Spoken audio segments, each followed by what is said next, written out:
Today we're going to talk about the space that animals need in order to move. Animals need space to move. Animals must also be able to move. Animals may run, hop, walk, fly, swim, or swing from trees. Animals need space to move. Some animals need a large space. A wolf needs a large space to hunt. Some animals only need a small space. An ant does not need much space.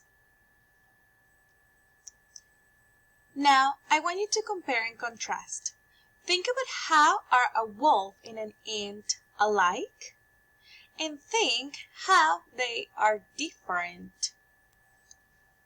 We're going to use a Venn diagram in which we're going to put all the things that are alike and the different things of a wolf and an ant.